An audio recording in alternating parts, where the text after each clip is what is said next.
You are listening to Perplexity. Did you know that Scotland is a UFO hotspot? Bonnybridge is a small town near Falkirk with a population of about 6,000 people. It could possibly be the most unremarkable town in central Scotland, and yet the area is now referred to as the Falkirk Triangle. And it averages around 300 UFO sightings per year. This is actually more than anywhere else on the planet. Falkirk councillor Billy Buchanan has been helping put Bonnybridge on the UFO spotters' maps, bringing the case of Bonnybridge in front of several prime ministers and the Queen. There have been heated debates. There's all these possibilities being discussed about whether or not Bonnybridge is like this portal or this hotspot for UFO activity, or if it's something paranormal. There's even a theory that the UFO activity here is linked to the real Stone of Destiny, and that the lights are guiding the righteous to its hidden location somewhere nearby. But like anything else, it's one thing to see a UFO. It's another thing to have a close encounter. If you go just about 30 miles south of Bonnybridge, you will find the Dechmont Woods, aka the location of arguably the most famous and noteworthy UFO encounter of all time in Scotland. So, listeners, viewers, what would you do if you were alone in the woods and saw a spaceship silently floating ominously in front of you? And what would you do if suddenly two tiny objects plopped out of the spaceship, landed on the forest floor, and were headed straight towards you? Today I'm going to tell you the story of Robert Taylor and his terrifyingly fascinating UFO encounter in the Dechmont Woods. Hello, everybody, and welcome back to another episode of Perplexity, a mystery podcast. As always, I am your host, Kaydra, and if you're new here, hello and welcome. I tell tales every single week that have perplexed me, so if you love a good mystery that leaves you wanting more, don't worry, you're in the right place. And if you end up enjoying today's episode, I would love it so much if you follow along on whatever platform you're watching or listening on.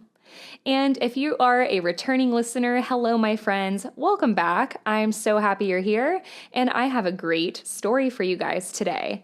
We really haven't talked about UFOs in a long time, and I've never done like a close-up encounter or abduction story, so I'm really excited to be talking about this.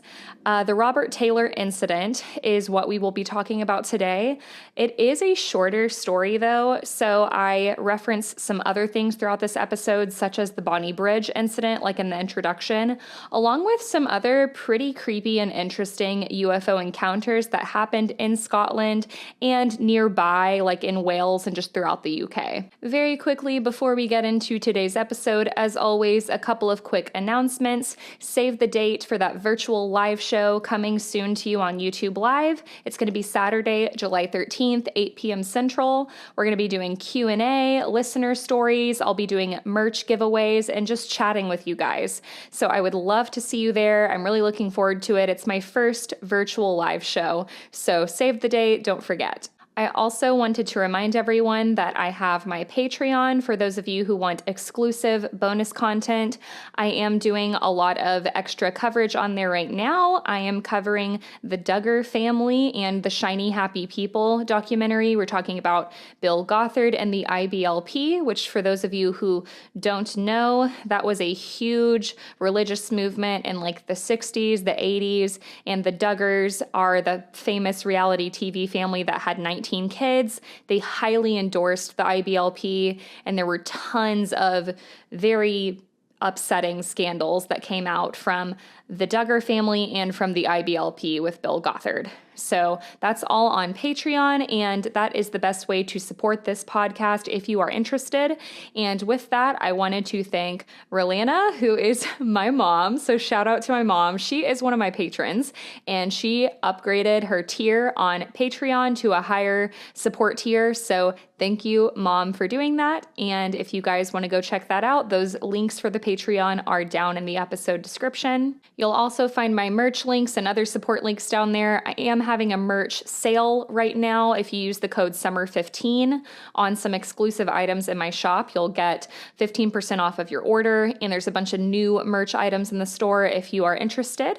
And as always, for today's episode, sources will be down in the show notes, and just want to issue a trigger warning as this podcast is not for children. Listener discretion is advised. So, without further ado, let's get into Robert Taylor's story of his UFO encounter. So, just for everybody's knowledge, this story does have many names. It's been called the Livingston incident because it happened near Livingston, the town in Scotland. It's been called the Robert Taylor incident, the Dechmont Woods encounter, the Taylor incident. So, just keep that in mind. And this story takes place in 1979. 61-year-old Robert Taylor was an employee for the Livingston Development Corporation, and he was in Livingston, Scotland. He lived in a little house at the edge of Dechmont Woods in West Lothian. He had a military background. He regularly attended church. He was known to be a pretty quiet guy, and he worked in forestry. He had worked in this area all his life. Those who knew him said that he was very honest, unassuming, and he was also like a very calm, not very emotional guy.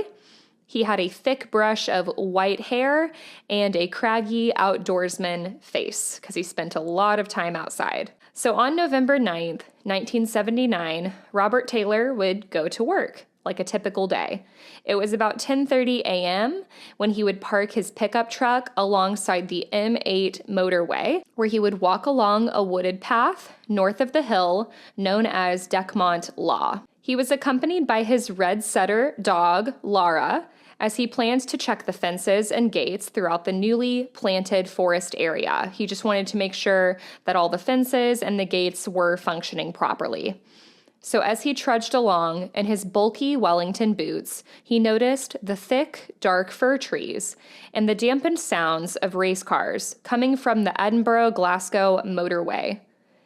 It was a damp and quiet day. So Taylor made his way closer to one of the fences, turning a corner, only to come upon a bright and empty clearing.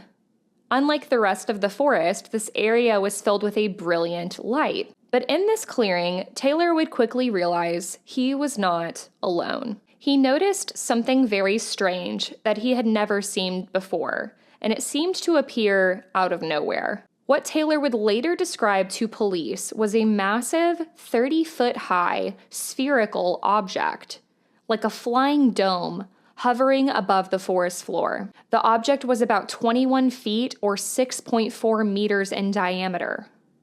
The object also appeared to be a dark, metallic-like material with a small outer rim, small propellers, and it was rough in texture, like sandpaper. So as Taylor is taking all of this in, he also begins to notice a very strange smell. He would describe it as a foul odor like brakes on a car burning and scraping together. This is when Taylor's encounter would go from perplexing to terrifying. Promptly, two smaller spiked spheres, similar to sea mines, would drop from the large dome-like object. Once they plopped into the mud and the leaves on the forest floor, the two mysterious spheres seemed to set their sights on Taylor. They were moving quickly and coming straight towards him. Using their spiky appendages, the two spheres would seize Taylor, one assigning itself to his right leg and the other to his left. They would hook Taylor's thick trousers, trapping him, and together they began dragging Roberts towards this silent and massive floating dome, which I don't even know what I would do in that moment. I don't know if I would scream. I don't know if I would be like stunned to silence, but I would definitely be trying to get away. That is what Taylor was doing. He's freaking out. He's clawing at the forest floor like a horror movie as these things are dragging him away. The next thing Taylor remembers is hearing a loud, distinct hissing noise, and then he noticed another smell. This one was also a foul odor, but it was much more strong and acidic. And as soon as he breathed in this odor, Taylor began to choke and cough. He felt his airway closing and his eyelids getting heavy. And the next thing he knew, Taylor had lost consciousness. Sometime later, Robert Taylor awoke on the forest floor, lying face down in the mud. His dog, Lara, was seemingly unharmed. He had absolutely no memory of what had happened after those small spiky spheres had pulled him along the forest floor, though several reports say that he was out for 20 minutes. Desperate for an explanation, Taylor plopped himself up, searching one way, then the other. But the objects were nowhere to be found, including the large dome. He eventually gathered himself and decided to walk back to his truck. What else could he do? But as Taylor went to get up, he noticed a deep, aching sensation in both of his legs. He was unable to walk. Had these spheres paralyzed him in some way? With this being the 1970s, he couldn't use a cell phone to call 911. And even so, when Taylor would try to yell out, he would realize he couldn't talk at all. So with no other option, Taylor began to drag himself back to his car using his arms. What happened after this is fuzzy, and reports are conflicting. So some reports say that the truck wouldn't start at all once Taylor got inside of it and turned the key in the ignition, while other reports say that he was really shaken up, and when he went to drive his truck home, he would crash into a ditch. Luckily, Taylor's ability to walk and talk seemed to have returned. And we do know that after whatever happened with his truck, he would walk back home to Livingston, about 2 miles from the woods. When Taylor arrived home, his wife Mary immediately knew that something was wrong.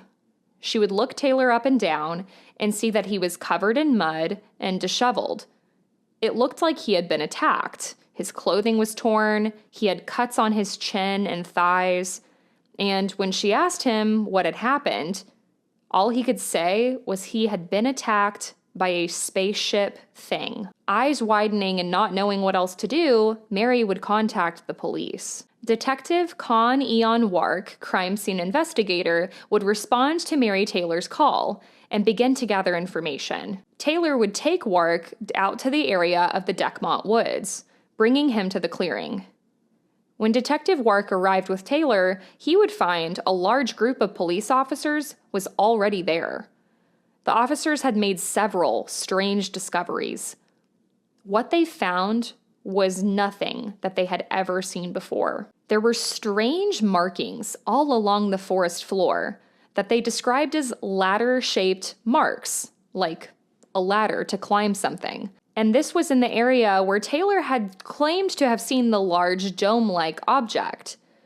There were also somewhere between 32 and 40 holes, about 3.5 inches in diameter, that appeared to have been made by some type of smaller objects, maybe the spheres that Taylor had described. There were also some other markings, though, similar to the type of caterpillar tracks made by bulldozers. And all of these markings appeared to be very fresh. The police report from the time had this to say about these markings. Quote, "It appears an object of several tons had stood there, but there was nothing to show that it had been driven or towed away."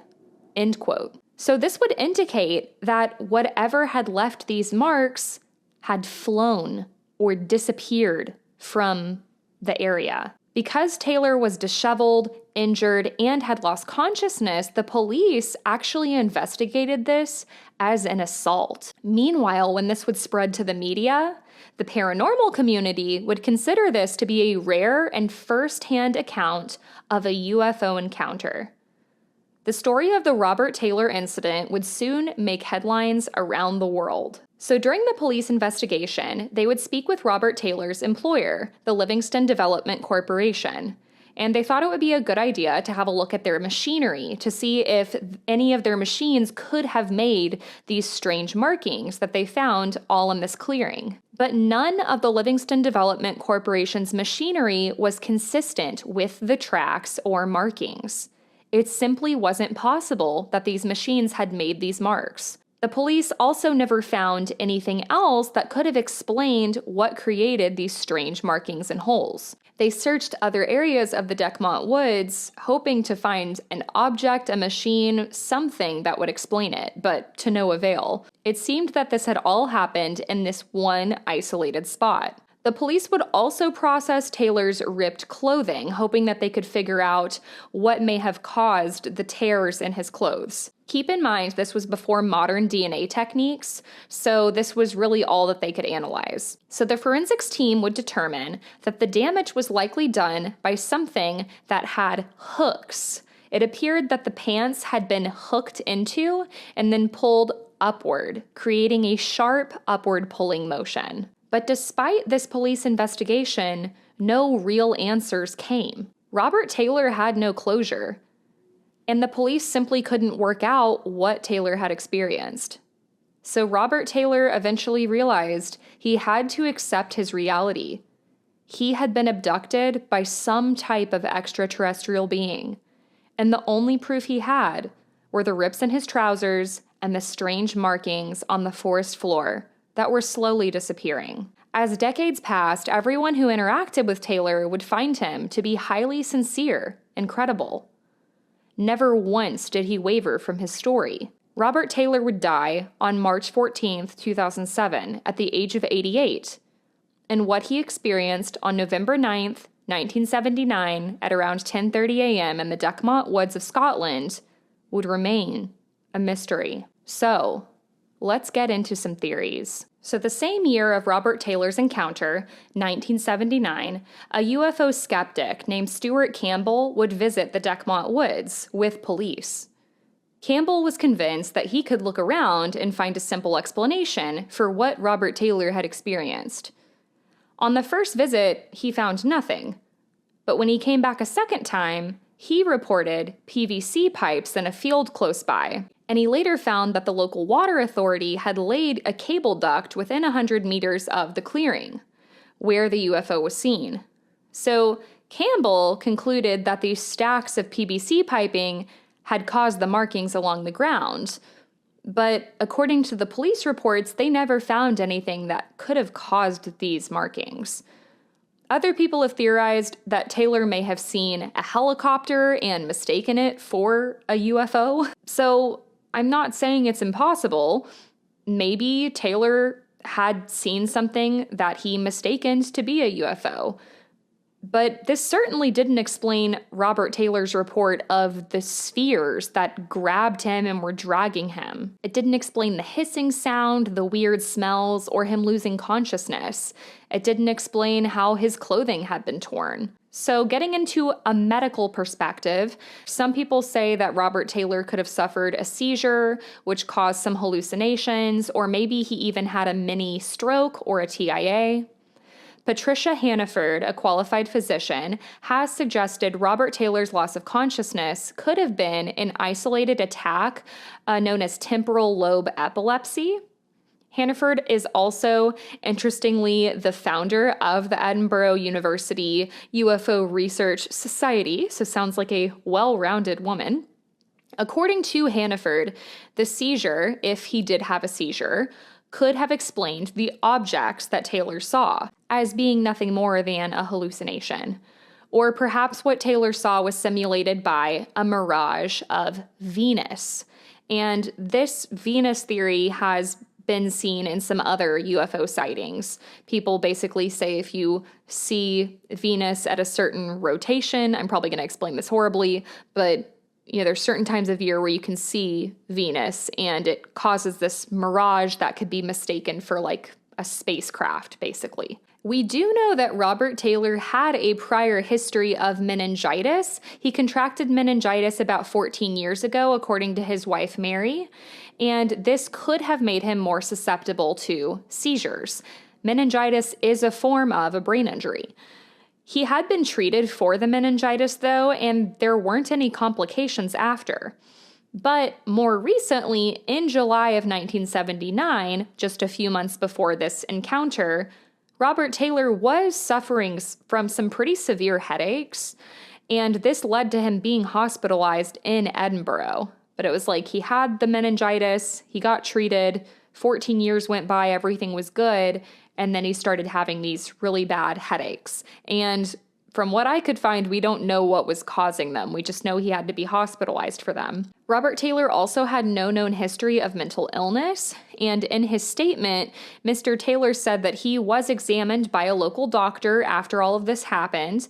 The doctor did suggest that he go to a local hospital to do some more tests. He wanted him to get a checkup and an x-ray, and Robert Taylor did listen to the doctor. He went to the hospital to do all of this, but he got frustrated and left the hospital after he waited for like 2 hours in the waiting room and hadn't been seen. The strong smell, like burning brakes, along with the headache and reported dry throat, paralysis of the legs, could point to temporal lobe epilepsy, according to Hannaford. Steve Donnelly, a physicist and editor of The Skeptic, has also vocally endorsed the theory that this could have been some type of epileptic event. But no evidence has been gathered to indicate what Taylor experienced, and part of this is because he didn't have those tests done in the hospital. In 2013, there was a report published by Phil Fenton that speculated Taylor could have been exposed to some type of harmful chemicals in the area, and this may have caused him to hallucinate. It could have made him confused, disoriented, or he may have suffered from a mini stroke.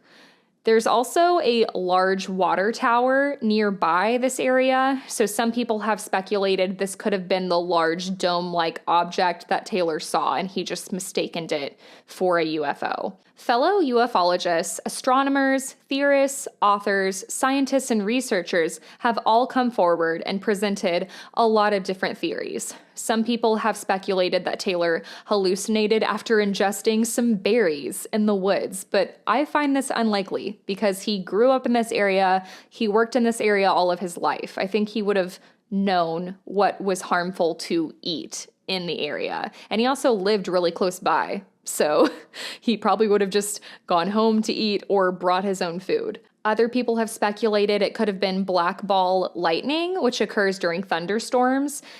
And it could have also been something called wheelbarrow bombs. And I tried to look this up. I have no clue what it is. So if anybody knows, hit me up. But that was another theory, apparently, is it could have been wheelbarrow bombs. Sorry, I don't know what that is, but I thought I should include it. Earth lights causing strain on the Earth's crust was another theory. It's a diffuse reflection of sunlight reflected from Earth's surface and clouds. So just a lot of different visual phenomenon theories to try to explain it. There are also people who have speculated this was all a hoax. Robert Taylor made it up. But my whole thing is, why would you make all of this up and tear your clothes and throw yourself in the mud, especially when it's not like this was a new job. There was nothing stressful or out of the ordinary going on in Taylor's life either, as far as we know. It was an isolated incident, so I don't buy that. Also, anytime something like this happens, I don't think it ever hurts to throw out the military or government experiment theory. This could have been some type of technology that the military was testing, and maybe they didn't expect civilians to be in the area. Or a more sinister thought, maybe they knew that this was a relatively quiet area, but some people trickled in, and that would be like a isolated way to do some experiments on people and not really have it get out to the community. Or maybe there isn't any type of medical or physical explanation to what Robert Taylor experienced. maybe he really did have an extraterrestrial encounter. The police weren't, after all, ever able to find any suspects or any proof of what could have caused the markings on the forest floor. Detective Wark has said that he could buy into the epilepsy theory, but that still didn't explain the marks on the ground. He also interviewed Robert Taylor multiple times, and according to Wark, Taylor's story never changed. There were never any inconsistencies. He seemed to be telling the truth. The events in the Dechmont woods ended up leading to a small village in West Lothian being dubbed the Twilight Zone. And in 2018, a UFO trail actually opened up that people can go walk through. They can go to the exact spot where Robert Taylor had his encounter. Ufologists also erected a plaque in Robert Taylor's memory. Robert Taylor has become a well-known name in the UFO community, and he is the only person who has encountered a UFO, and it resulted in a criminal investigation in the United Kingdom. Ufologist Malcolm Robinson has also scrutinized Taylor's account for the last 4 decades, and he's done tons and tons of research on it, and he has fully bought into this encounter. According to Robinson, this is one of the few genuine cases out there that could be a close encounter with an extraterrestrial. Robinson is also in possession of Robert Taylor's police issue blue serge trousers that he was wearing that day. The rips in Taylor's trousers could not have been made by snagging when he was crawling away on the ground. Robinson has investigated similar cases to Taylor's encounter also, and he's even given lectures across the world on Robert Taylor's experience. He even went on to write a book about it. Perhaps Robert Taylor did experience the impossible, encountering a UFO, and he was abducted by extraterrestrials. So Taylor's story got me wondering if there were any other significant UFO experiences in the area, especially considering what I learned about Scotland. They say this is a UFO hotspot, so I wanted to know what else has been going on and if any of it could be linked to Taylor. Maybe, maybe not. But if we're going to go with the UFO theory, it doesn't hurt to have other stories. So, to clarify, UFOs have been sighted in this area and documented since the 12th century, and for that matter, all throughout the UK. These could also be separate beings. It could be totally unrelated, but I thought it'd be interesting to hear some stories and consider them. So let's get into it. For some reason, 1967 was a really significant time in this area for UFOs. There was a huge uptick in sightings, specifically in Brixham. And the year prior, in 1966, there were 95 UFO sightings reported, but in 67, that number jumped to 362. That's nearly one sighting every single day for a year. Now, Brixham is way far south. It's about 480 miles, 8 hours away from Dechmont Woods. So this could be unrelated, but I mean, these beings can bop around as they please. They can travel faster than the speed of light, allegedly. So who's to say? And this was also 12 years prior to the event, but the accounts are interesting. One of the most well-documented occurrences in this area is from April 28th, 1967.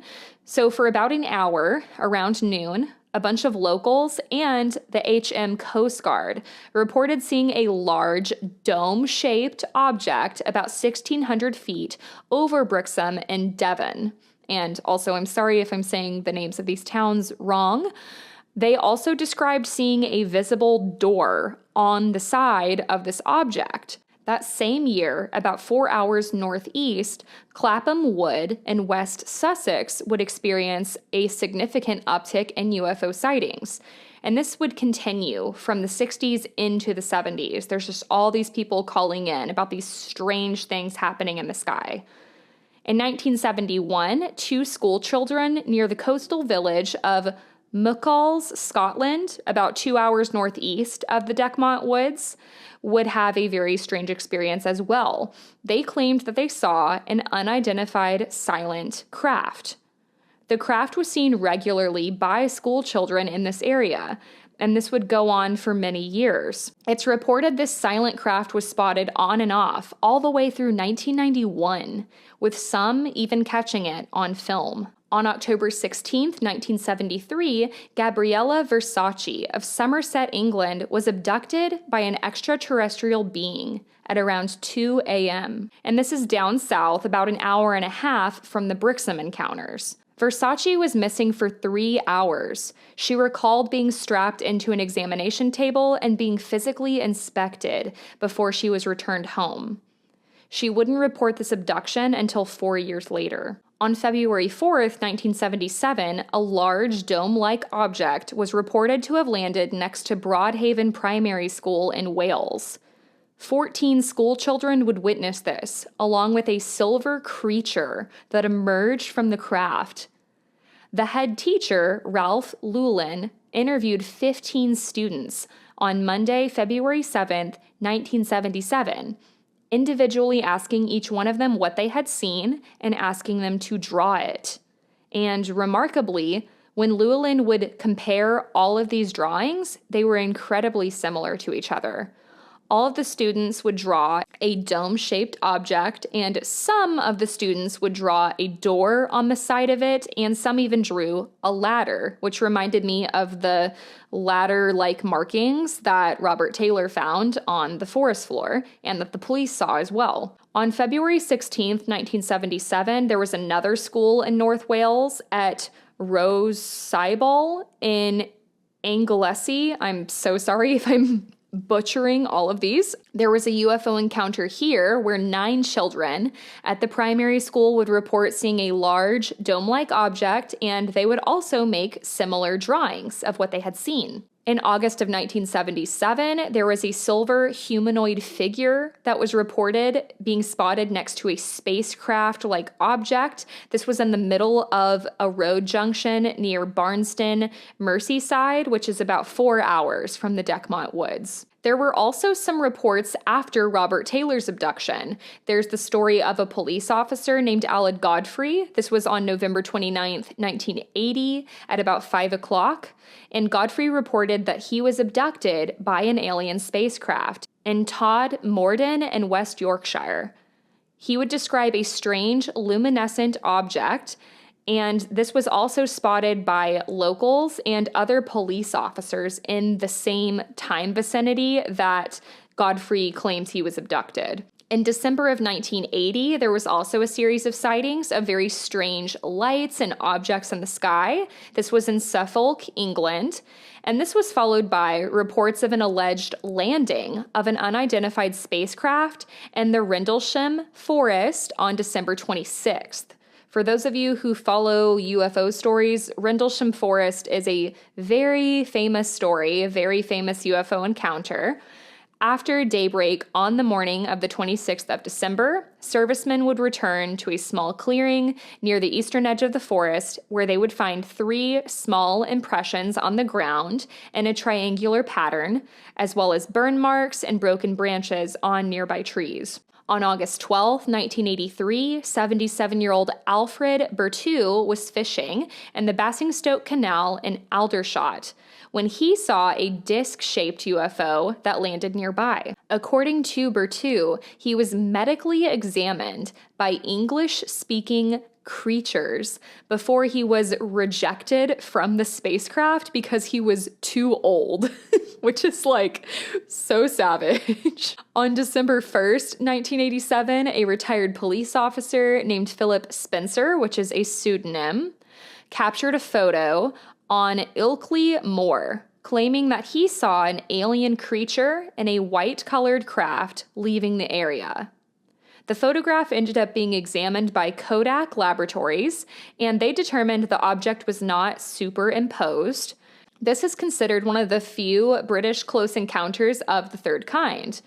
Spencer even later went under hypnosis, where he claimed he had been abducted by these extraterrestrials and medically examined, similar to Berthoud. So, Whether or not any of these encounters could be linked to what happened to Taylor is unclear, but I thought they were relevant and worth mentioning. To wrap up this episode, I would like to read a quote from Malcolm Robinson, the man who deeply delved into Robert Taylor's story for decades.